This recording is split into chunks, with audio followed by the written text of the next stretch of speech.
Welcome to the Going to Seed podcast. I'm your host, Shane Simonson. Today's episode is based on an email interview with Yevgenii Berben-Zycki from Ukraine. Rather than using AI to generate his voice, I've decided to use it to synthesize my standard questions where appropriate. I figured the bulk of the episode is my guest speaking, so better to give him a real voice, mine, and use an artificial voice for the less important part. I hope this serves as a reminder that I would love to speak to independent crop breeders from all around the world, regardless of your culture and language. Google Translate, in this case, removed any language barriers between us, and email made the distance irrelevant. So if you're out there in your own little corner of the world, feel free to reach out, or maybe you know somebody who doesn't listen to podcasts and doesn't use a lot of technology, but you could maybe act as an intermediary for them. In other news, we have an amazing year ahead of us with all sorts of interesting guests in the pipeline. I also recently finished the draft of my next book called Taming the Apocalypse, which is currently sitting on the desk of a few small permaculture presses. This book explores the potential for novel domestications as a response to the unfolding crisis of industrial civilization. And it includes a survey of the entire tree of life for untapped opportunities. And now, onto today's episode with Yevgenii Berben-Zycki. Hi, Yevgenii.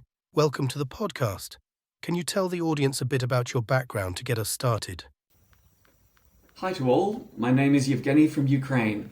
Yes, we still have a war, but we continue to live here in the Kiev capital region, 75 kilometers from the place itself, in a god-forsaken village where 350 people live. What was the path that led you to crop breeding? There are 4 of us, me, my grandfather, my wife, and my sister. Can you tell us about your local growing conditions? Our village can be imagined in the following geographical coordinates for simplification, at 50 degrees north and 30 degrees east. Our agricultural space oriented the southwest on a small hill with a 1.5 degree slope with an area of around 2.5 hectares. The land is located in a settlement, to the north of which, at a distance of 3 kilometers, there are sandy loams on which a pine forest grows with an area of 800 hectares. On the southern border of our land, there is a floodplain pasture with an area of 30 hectares. Further to the south, a small river of local importance is surrounded by a mature alder forest. Behind it is commercial agricultural land spread over thousands of hectares. The soils of our land are typical podzolized chernozems, low humus and partially alluvial chernozems and meadow soils in the lower part of the territory. The northern border is lined with spruce, with the inclusion of linden in the southern row. The western part and eastern part are hedges of viburnum, elder, hawthorn, dogwood, cherries, plums, etc. The northern part is a house with a garden and outbuildings. The southern part is land for agriculture. We have about 570 to 600 millimeters of precipitation each year. In recent years, due to climate change, precipitation is very unstable. The average annual temperature is about plus 7 degrees Celsius. The coldest month is January and the warmest is July. The duration of the frost-free period reaches an average of 160 to 170 days, and the growing season lasts from the second week of April to the third week of October. Relative humidity reaches its maximum in autumn and winter, 80 to 85%. There are 15 to 20 dry days with relative humidity below 30% per year, on average, most of them in May. Each season is characterized by positive and negative climatic conditions. The transition from one season to another usually occurs gradually. Spring is protracted, unstable, with frequent changes of cold and warm weather. Summer is warm, hot, and stormy in recent years. Lately, the presence of constant cold wind in spring and autumn during March, April, and October, September has become a big problem, which literally slows down the development of plants. The transition to autumn is gradual, with frequent return of warm weather. The first half of autumn, as a rule, is dry and warm, so it was this year, even hot and dry. Snow begins to fall in November, but in recent years there has been little winter precipitation in the form of snow. Our land needs little fertilisation because of the constant presence of fallen leaves, ground cover plants, and the remnants of vegetative parts, and that allows us to apply only a little ash and chicken droppings, ensuring good harvests. Irrigation is not applied to free-growing species of wild plants and their selected, intentionally dispersed neighbours, as well as to most crops of common table vegetables. Watering is used only at the stage of planting seedling material, tomato, eggplant, some cabbages. The main problem with weeds is creeping wheatgrass and other perennial grasses, which occasionally return to our plot. Control is carried out by mechanical removal. Most of the territory is a thinned garden dominated by hazel. In addition, there are apple, pear, cherry, and peach trees. The area used by us for intensive cultivation is very small, about 0.25 hectares, mainly for millet and wheat for chickens, melons, potato, and other vegetables. There are many pests, and it is difficult to list all of them, but their populations are small due to the significant biodiversity of our plot and the neighbouring abandoned one of the same area, as well as extensive pasture in the River Valley floodplain, and older forests around the channel. That is, potentially about 50 hectares of land are natural communities that have been formed for more than 60 years of deliberate introduction of species, excluding the period of deforestation in the 1960s and partial ploughing of pasture in the same period. The territory of the settlement has been a wild forest since time immemorial, with a predominance of hornbeam, oak, alder, and pine in the north. It began to be settled in the 1760s, reaching the peak of progress first in 1913, and after wars, collectivization, famine, and reconstruction in 1970. After 1975, the village began to decline, and today only old people who are self-sufficient live here, as well as the poor and socially disadvantaged. Today, the village in Ukraine is poverty, lack of work, abandoned houses and gardens, all because of urbanization, globalization, energy decline after the collapse of the USSR, and another wave of energy decline after 2020.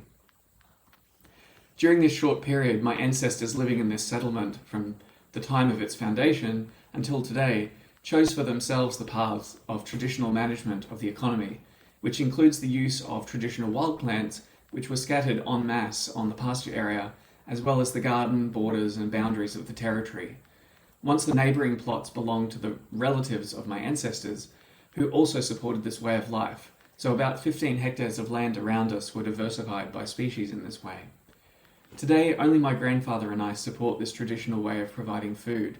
The number of species fluctuates a lot in certain years, and fluctuated before. And of course, today there is no longer the range of species my grandfather still remembers. Today, the traditional species growing in our territory are a range of wild species. Angelica archangelica, Pusidanum ruthenicum, Pimpinella brachycarpa, Tragopogon ukrainicus, Anthriscus sylvestris, Agapodium podagraria, Heracleum sphondylium, Chenopodium species, Filipendula vulgaris, Phlomoides tuberosa, Polygonatum multiflorum, Campanula rapunculoides, Cherophyllum bulbosum, Geranium praetens, Onoportum acanthium, Polygonum viviparum. But you just can't list them all. All of them grow on our territory, pasture, alder forest, willow bushes near the river in neighbouring territories. Our family is researching the literature and records for other plant species suitable for cultivation and propagation, the seeds of which are collected in large quantities and introduced in our system. Our ancestors kept an agricultural and sowing calendar where they made various entries about their food experiments and the improvements they were able to achieve during the constant improvement of techniques and methods. Why did they do this and not grow the usual domesticated species? Because the living conditions were very changeable. Constant wars, raids of Tatars that devastated everything in their path, encroachment of the empire on resources and grain, etc. The records say that it is necessary to systematically spread the family of plants wherever you are, on the roads, at places of rest, temporary shelters, to provide for yourself and others in future travels, for people and livestock, on evacuation routes during raids, and on the landscape where you live to ensure survival. In addition, it is indicated that sowing on the best land, which bears well year after year, brings more fruits, roots, and gifts, but they deteriorate faster and often die and give vain hope. Another quote, "Useless work on improvement produces very delicate plants, which, although they bear fruit well, will not survive without human help. In addition, there are notes of this kind. Always collect seeds of herbs and weeds that you like. Look for them wherever fate takes you. Bring them to your lands. Sow them to renew and replenish herbs and weeds for livestock and yourself. Tell me more about your crop breeding projects. I will tell you about the plant that my great-grandfather and grandfather were involved in improving. We are talking about hazel or hazelnut. In our land, it was the main food culture. The main goal of the improvement was to attain a rational variety balanced by all criteria, namely, 1, an increase in the volume and weight of the fruit, and as a result, an increase in the content of carbohydrates, fats, and proteins. 2, an increase in the thickness of the walls of the fruit, up to 5 millimeters, which makes it impossible for pests like weevils to penetrate into the fruit, even at milk ripeness, which, in my opinion, is caused by the choice of other thinner-skinned varieties by the weevil. Although the thick skin makes it difficult to access the nut, it also prevents the drying of the nut inside. 3, the low location of fruits or nuts on the bush, and 4, the low growth of the bushes, which helps to patrol bushes with dogs to prevent squirrels from entering, to minimize damage from them. Another goal was to breed a line of nuts with an increased amount of disaccharides and monosaccharides, i.e. sweetness. Work in this direction continues, as squirrels and birds especially like sweet nuts and damage them first. To date, the task of obtaining nuts of rational variety has been successfully completed, started by my great-grandfather and finished by my grandfather. The problem of this rational variety at the early stage of selection was obtaining too large nuts, which are very picky about growing conditions, especially near water. Therefore, high fruiting was rejected as a goal, and the size of the nut increased by only 10% compared to the original wild variety. This variety is stable and propagates by layers. It is the main one in the population in our territory. In addition, there are a large number of other varieties of hazelnuts with which experiments are being conducted on pollination and planting of the obtained nuts in well-prepared conditions in the hope of obtaining a good mutation. In addition, direct natural sowing of any natural hybrids on the territory and checking of their characteristics over time is also carried out. This is how a spontaneous hybrid was obtained, which has a short stature and a huge number of medium-sized fruits with good taste. The pollination strategy for natural hybrids is simple, by wind or bees, which we keep in hives or hollows in tall trees, such as black walnut and cherry. For intentional hybridization, I covered the selected pistillate flowers with plastic tape and pollinate them with pollen from a parent catkin. After pollination, I remove the tape only when I am sure of getting an ovary. I mark such nuts with a coloured thread and write down information about the parental lines and their characteristics in a notebook. I mainly use outbreeding for certain interesting traits. I stratify the obtained nuts in sand in winter and plant them in soil in spring. I look after and observe the stages of development, noting each important stage, time and conditions in a notebook. In approximately 3 to 4 and sometimes 5 years, I get the first harvest, then I allow self-pollination and planting of the obtained crop. And already in the F3 generation, I get the splitting of traits that have various characteristics, which I also study in detail for the inheritance of interesting traits. Unsatisfactory bushes go to creating hedges and fences, as well as fuel for our tiled stove.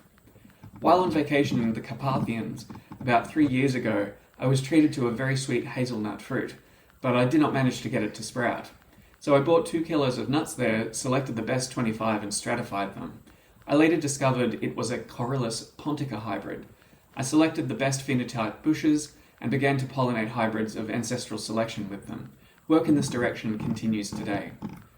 My great-grandfather and grandfather created hybrids between common hazel, Corylus avellana, with maxima, cornuta and heterophylla. I hand over my work to my son and volunteer friends who sometimes help, and I also write short essays in the local newspaper. I wish people zeal and inspiration. Selection is a matter of generations, an ancestral matter. There is no need to rush to domesticate everything. Study plants. Each has its own unique niche, as do companion animals, especially insects. There are 2 to 3 wasps that parasitize every pest on my farm. And for each type of plant, there are 2 to 8 arthropod pests. The biosphere is a constant balancing, leveling of gradients, experimentation and adaptation. We eat many wild plants like our ancestors by soaking in salt water, exposing them to the action of microorganisms, fermenting, pouring with whey, wrapping in leaves and burying in clay, freezing, increasing the level of sweetness for viburnum and mountain ash. Natural food is resistant, hardier, spreads, and grows effortlessly. Before the introduction of many cultivars, all my ancestors grew were oats, spelt and rye, and sometimes peas. Everything else was wild. Great reliance was placed on animal husbandry, sour apples and acorns for pigs, itch for horses and bees, hazel and birch for goats. I'm sorry with the situation. I'm unable to write more as I had planned to. During the week, the electricity was out for many hours, and I only typed a few sentences. We already have frost and snow, and cooking without electricity requires more effort and concentration. The constant flight of drones and rockets and explosions does not allow us to focus on anything but survival. My laptop battery is almost fully discharged, and it almost doesn't work without a network. Back to me for a little bit. I only had a small amount of writing from Yevgenii because he had a limited opportunity to write, but it's so humbling to think of somebody toiling on their ancestral farm in the middle of an active war zone who still took the time to share their work with us. Similar struggles are playing out around the world in Syria, Sri Lanka, Sudan, countless other places. And I've kept in touch with Yevgenii since he emailed me all of those details, and him and his family are doing okay. So we can only hope and pray that the conflict will end soon. As an Australian, I often wonder what it's like to have a more direct cultural connection to traditional agricultural systems. My part of the world went straight from hunter-gatherer to industrial farming with almost nothing in between. So my work here in many ways is starting from close to nothing. But it's funny, talking with other farmers and plant breeders around the world has made me appreciate the scale of the dislocation which took place just about everywhere between the people and the land. Both Yevgenii and another friend of mine in Bulgaria have told me how the Soviet era broke that connection and how difficult it has been to re-establish it. I also recently reviewed the book Seeing Like a State on my Zero Input Agriculture Substack, and was shocked to learn that similar well-meaning projects were forced on the people of Tanzania and Ethiopia in the 70s and 80s. These were especially disastrous in Ethiopia and were a major contributor to the crippling famines in the 1980s that got all of that charitable attention.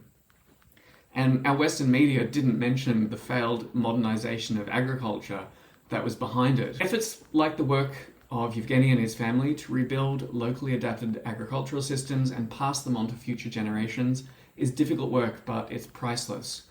Even for tree crops, astonishing results can be achieved in just a couple of generations. For annuals, it can be even faster. But I especially appreciate Yevgenii's message to pay attention to the wild plants in your area, not least the ones that people usually call weeds. Deliberate cultivation of vegetables is in many ways a response to a collapse of that wild ecosystem that used to provide for people, in the same way that modern agriculture is a desperation move in response to falling fish stocks. And don't forget as well that the line between domesticated and wild is fuzzy, and us humans can help develop and steward plants along every point on that spectrum. So that's enough for me.